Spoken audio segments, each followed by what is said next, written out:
Welcome to Marketing Machines and Mischief, where the streets are paved with gold.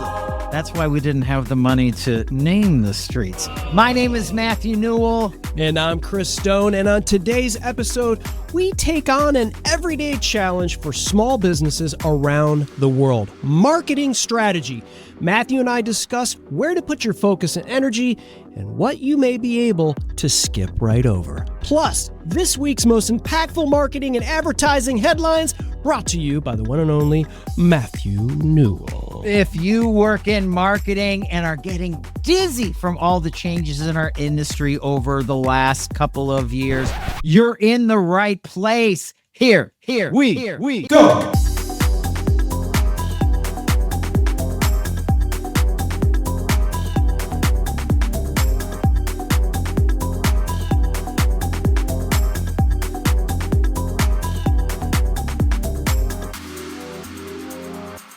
Today's lead headline, we are following up from last week's show. Unilever and Coca-Cola saw strong sales after major World Cup advertising campaigns. Unilever, so if you don't know, they're one of those P&Gs that own like a gazillion household brands. They saw their quarterly sales rise nearly 6%. Coca-Cola, who was all over the World Cup, their sales volumes increased 5%. Both companies raised their full year forecast following the strong results.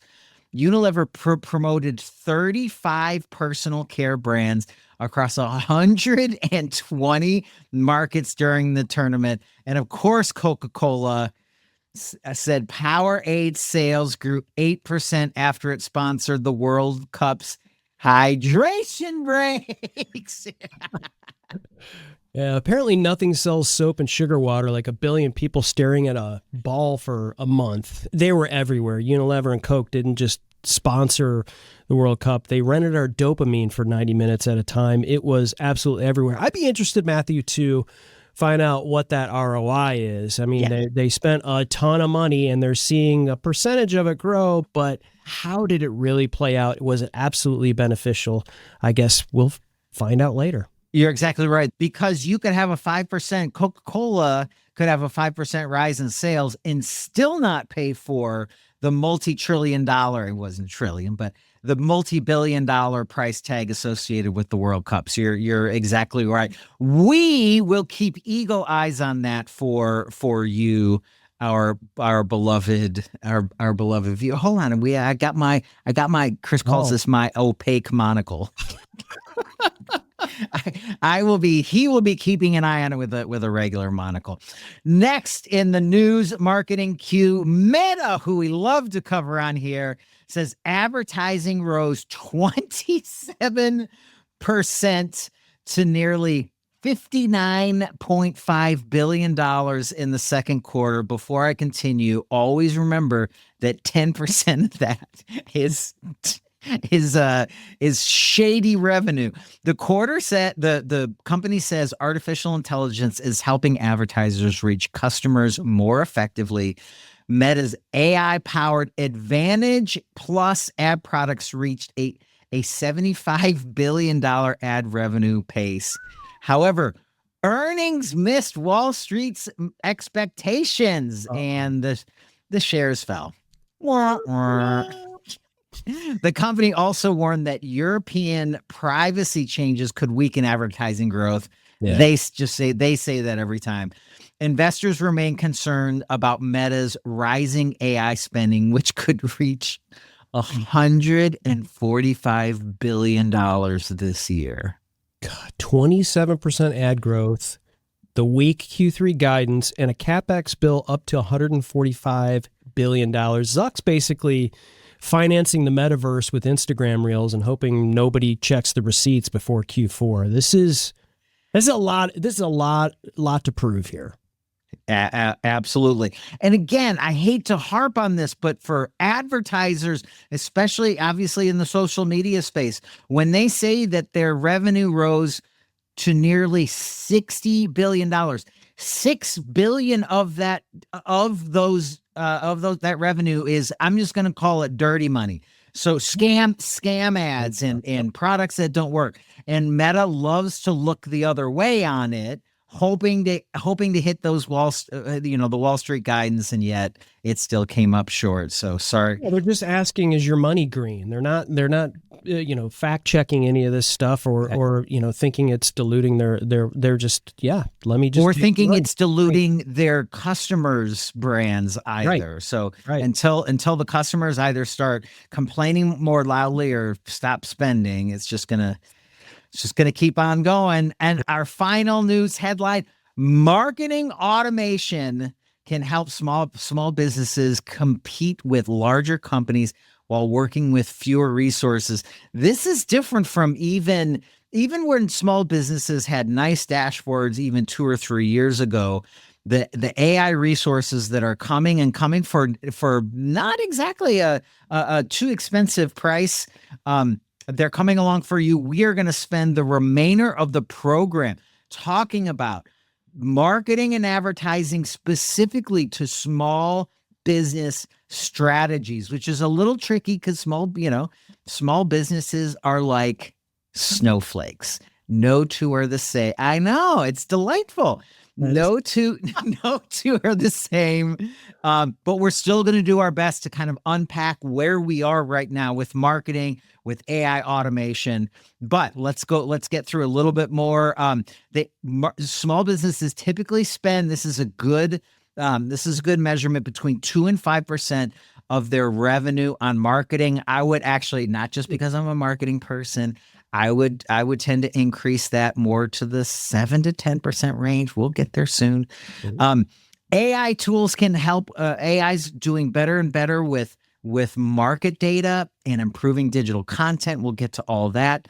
And then human judgment. That especially Chris and I are going to talk about that. Human judgment is still essential for strategy, storytelling, brand voice, customer relationships. We'll never be able to automate that away. Chris, before we get super dirty in the weeds, what are your thoughts? Just broadly speaking, small business strategy. Here we are in the latter days of summer 2026. Off the top of your head, where do we start with this topic? I think as a small business owner, if we're talking to you and you're listening to us, or maybe you have, call it a side business, an LLC, maybe a handful of employees, maybe you're a solopreneur and you've got some VAs that help you do some certain tasks. With AI especially, there's a lot of people that are taking what they do and almost replacing it, sort of saying, well, I don't have the time to do this, this, and this, or I don't like to do this and this and this.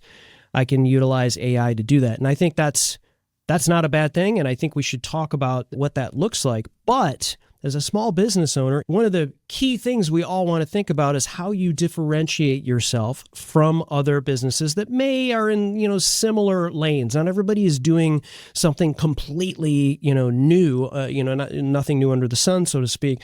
But you want to make sure that you differentiate yourself. And the only way to truly differentiate yourself from everything else that's out there that's creating all of that noise is you. Like, you're the differentiator, right? I hate to make it like it's so Pollyanna almost. So, and so, and Matthew, I want to pull this back to you because I know you have a ton of experience in what you've done, but we all know that, AI can't truly replace the brand voice or the storytelling, right, is what a lot of people talk about, especially as it relates to small business. And a lot of these tools that you get sort of promise to write your authentic content for you, like, oh, look, all of a sudden I have a blog post every day. All of a sudden I have something that spits out 5 different reels with content that I'm putting in there. Not just content creation, but things you're utilizing for your ad copy, things that you're utilizing for all that kind of stuff. So where's the line before this automation and utilizing AI to help, with that? Before, where's the line before your content starts sounding like every other small business that you're doing and you're becoming on the internet? And I think that's really what is most important is utilize these tools to help you, but never forget who you are and what makes you that snowflake like you're talking about. What is difficult from days gone by is even if you wanted to have if you had all the time and all the money as a small business owner to be a 90% marketer there's just too much these days. In the olden days, it was, I'm just going to jump on the radio. I'm just going to throw some billboards up. I'm going to throw some newspaper. But now, I'm just going to go off the top of my head. Email marketing, social media marketing, search marketing, of course, all the AI stuff, all the SEO stuff, content marketing. You could clone yourself 10 times and you still wouldn't have enough time to hit it all. So what I've been recommending when, people ping me and, hey, I'm starting this out, can you help me out? The very first thing I say, besides differentiating yourself, I hope that that's a lot of small business people, that comes very naturally. And that's kind of why they were drawn to, whatever mom and pop pizza shop or accounting firm.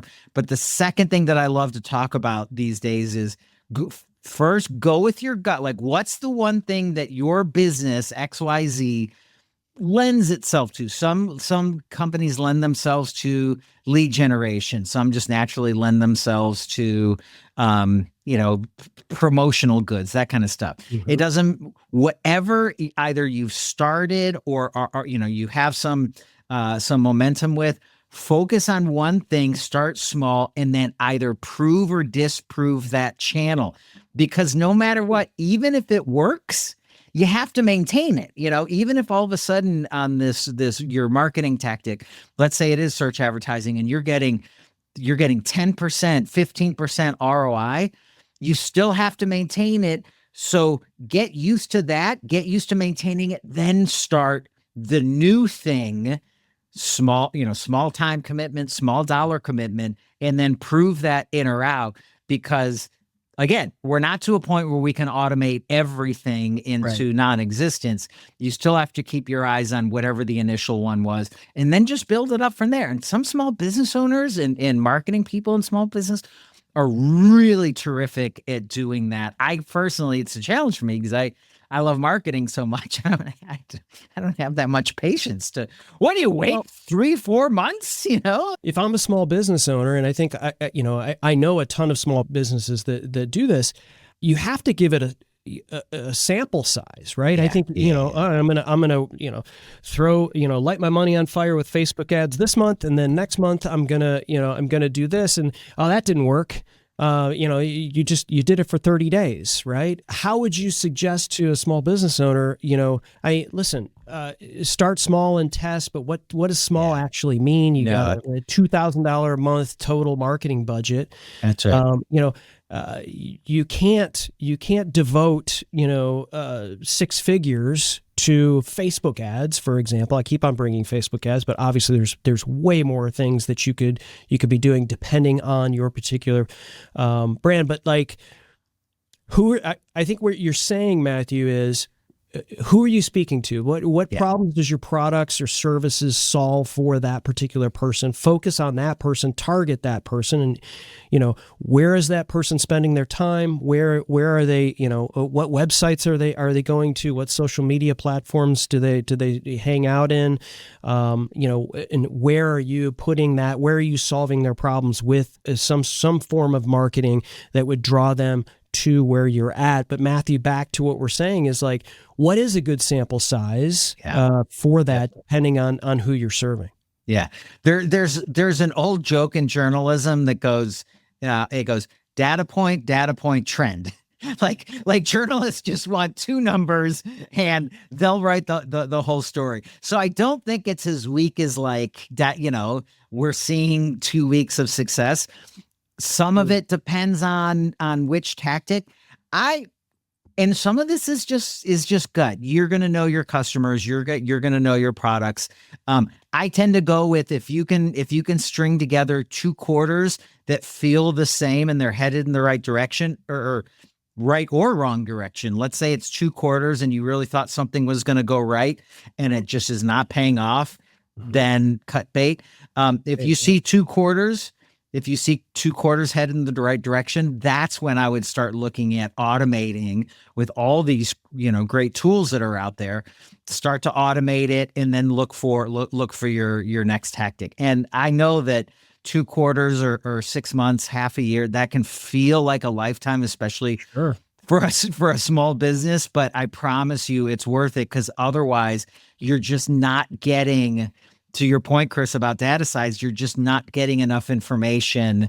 Let's say you start your campaign and you don't even realize it, but it was, a holiday weekend where either sales plummeted or sales tripled without you really knowing it. You want to be able to see through those kind of one-offs. It's tough though. It's tough. Well, yeah. I mean, big brands can afford to test 10 channels and kill the 9 that flops, but a small business maybe gets one shot. So, I mean, how does a small business like pick that one channel to bet on first? Yeah, I go with, usually small businesses have started they've got their toe in something. So either what you've already started, or there's usually one that, all of your employees are chirping about, oh, we got to try this, we got to try that. So I would go with a really familiar channel, and then, test and learn, and keep going from there. I get one of the questions, Chris, and I'd love your perspective on this, is we read at the top of this discussion, or I read at the top of the discussion, that most small businesses spend between 3 and 5%. To a degree that's industry specific, something that's customer facing is going to need probably a lot more than 3 to 5%. A law firm, something that's a little more B2B, probably. Well, I guess unless you're I live right next to Indianapolis, and every Indianapolis billboard is called the Hammer, and like 100 people are named the Hammer. They all have hammers in there. You guys are building all kinds of stuff in Indianapolis, man. Exactly. Unless you're the Hammer, you're not doing too much advertising. But would you say, Chris, like if you were starting your own small what am I saying? You're running a small business. I have a small business. Yeah, that's right. Do you think, where in your experience, both in the digital space and the marketing space and small business at large, does 3 to 5%, where does that sit with you? Because I get that question a lot, just flat up, what should my budget be? I think some of it depends on your particular business and where your business is seasonal, if it is. So, for instance, one of my clients is a mattress. Actually, a few of them are mattress store owners, right? And so, where does most of the business come for mattresses? Believe it or not, Memorial Day, like around holidays, things like that. So, your budget is, it relates to where your business is best seasonally, right? And so if you're a business that sells, I don't know, pool umbrellas, probably around March and April is when people start looking at replacing their stuff outside, getting prepared for the summer, and certainly through the summer. I wouldn't put a ton of money behind, the fourth quarter, just because it's you don't want to forget about it. You want to turn off the faucet in terms of, budget, because you need to stay consistent as well. Like the Hammer, staying, maybe not as overblown as that in particular. But I think knowing what type of business you are, you have to it's not completely ubiquitous. You can't just say, okay, I'm for everyone and for any time of the day at any time of the year. You have to, if you understand who your consumer is, understand the metrics that you're pulling in, your existing sales, your existing social media platforms, your analytics, all of those kinds of things, something will rise out of it and say, I didn't know that most people are watching my content that I'm posting on social media from 5 p.m. Eastern to 11 p.m. Eastern, or whatever these things are telling you. You start to understand these things. You start to really sort of put them into practice. Okay, this is when I'm going to be doing it, but not just when from a time of day perspective, but a time of year perspective around certain things like that. And so for me, I'm always super curious about stuff like that. You and I, Matthew, were in the music business, and we would sit down. It would shock me every year. We'd sit down in June and we're like, okay, we're going to come up with some summer campaigns. Like, what are you doing in June? Like, we should have been talking this when everyone was freezing in January or whenever. So there is some planning that has to come into this. You have to, even as a small business owner, Matthew, you have to think like a big business, because there's a reason why these big brands got to where they're at, because they thought about stuff. Right. They looked at those analytics.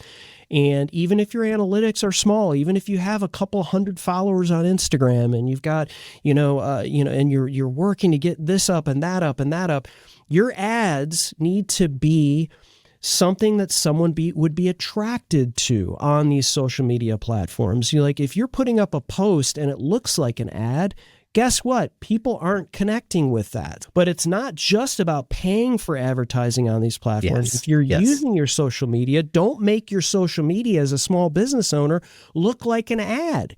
Your post should be like, every once in a while, share what makes you special, what makes you that delightful snowflake of a small business. Share what your storefront looks like. Share what's part of your day.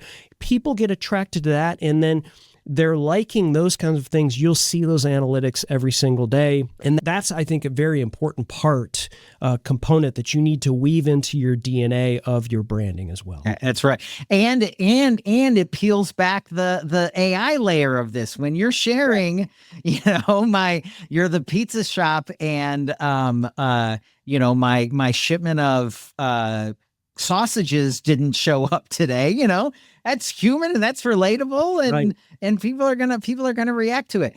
I did want to add, one of the things that I know is really tough for small business owners is thinking that my business really is for everyone. There are very few. I'll even take the pizza place as an example.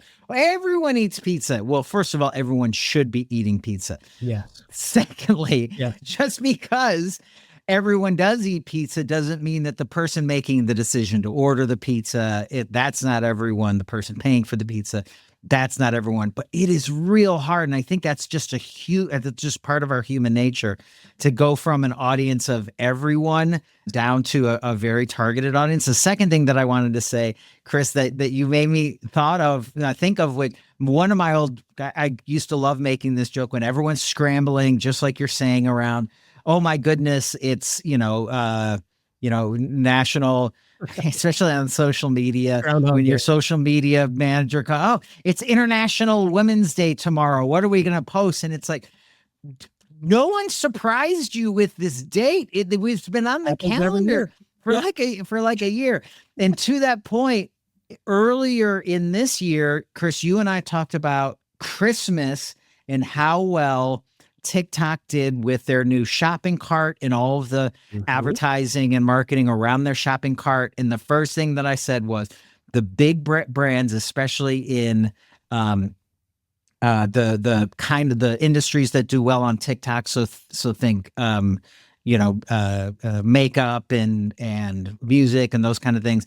They started working on their Christmas campaigns, their year-end campaigns, in January. Like it is, because it's 50 plus, I'm sure for some of them, 50+% of their revenue is between Thanksgiving and Christmas. Fresh off of that. There's no better time than to read back what just happened to apply it to the upcoming season, right? Okay, what happened in what did we see? Because it's all fresh information.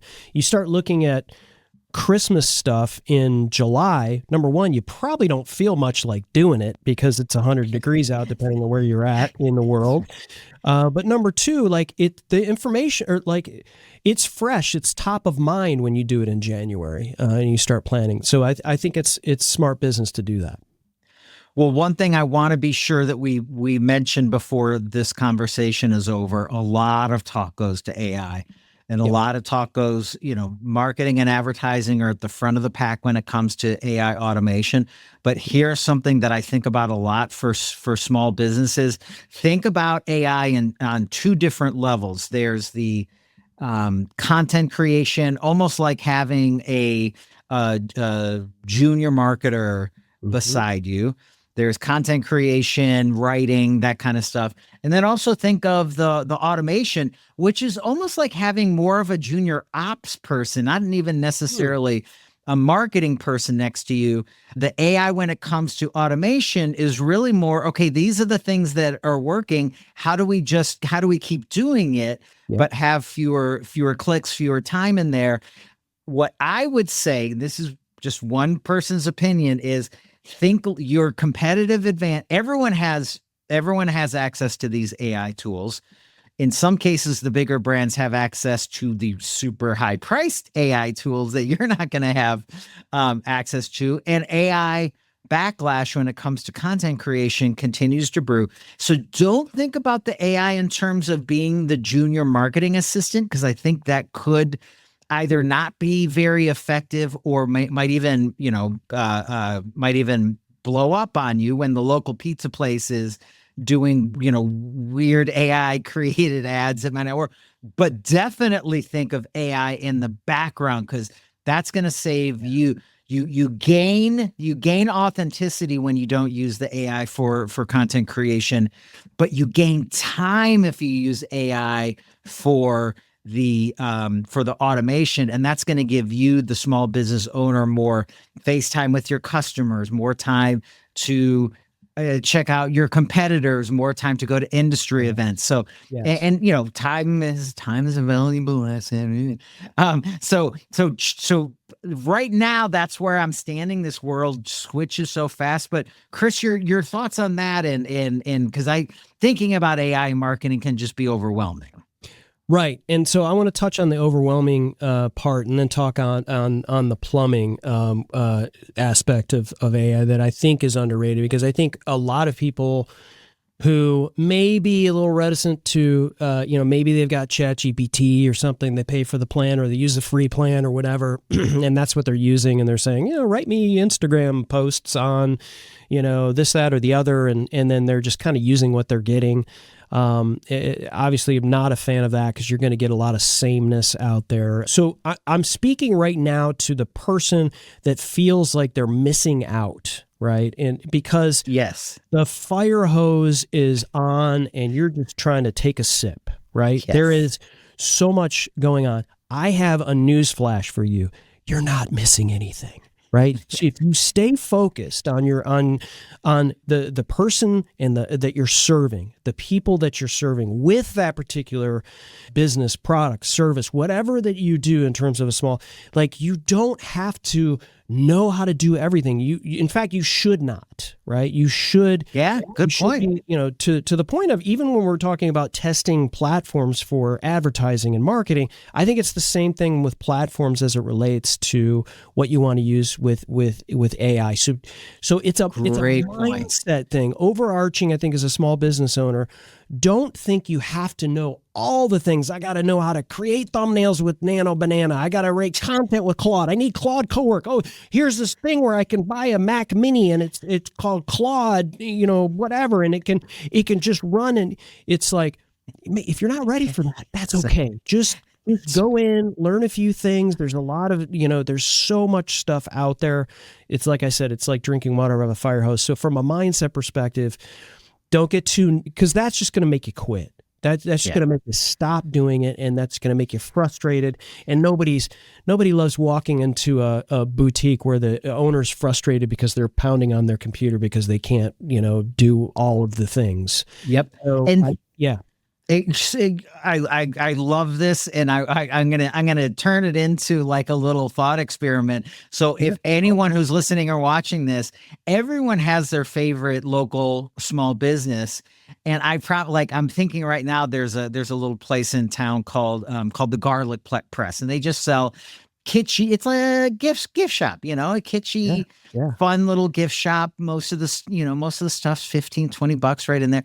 And I promise you, they do not use every single marketing and AI tactic out there, and they've been around for decades. So you make a great point that you don't have to do everything. You don't have to be everything to everyone to still be successful. And the other thing I would say, Matthew, is the plumbing aspect of AI is completely and totally almost way underutilized for small businesses, because small businesses, not all of them, I'm sure there are a ton that do this, but there's so much of what you do that you're just doing yourself, whether it's going through your emails, your customer contacts, your CRM system, all of these things you're still doing yourself. I would only say, I'd only counter it with if you're using AI for these things, you want to start with clean data. And making sure that you don't have duplicates on your email list. You don't, like, everything that you're giving AI to work with is clean data and accurate. So that might take a human, or it might take you. Like if you're dealing with if you have the great problem of having a huge email list, which is still important in 2026, then make sure you don't have duplicates on there. Make sure that you've got the first name of that person and you don't overuse it when you're doing email chains. And if you don't know what an email chain is, like you need to start having, utilizing your email list that you're building, and not being annoying and those kinds of things. But start with clean data, because when you give that to AI to work with, and it's not clean, boy, you can get back some crazy, hallucination, stuff. So I would say that's just kind of a little bit of a, semi-pro tip for small businesses that may be starting to do that. It's almost like if you put in garbage, you're going to get garbage. Exactly. Well, Chris, what a terrific conversation. And I probably should have said this right at the top. We love small businesses. They really are. I don't know what America did that small businesses are the backbone of our country.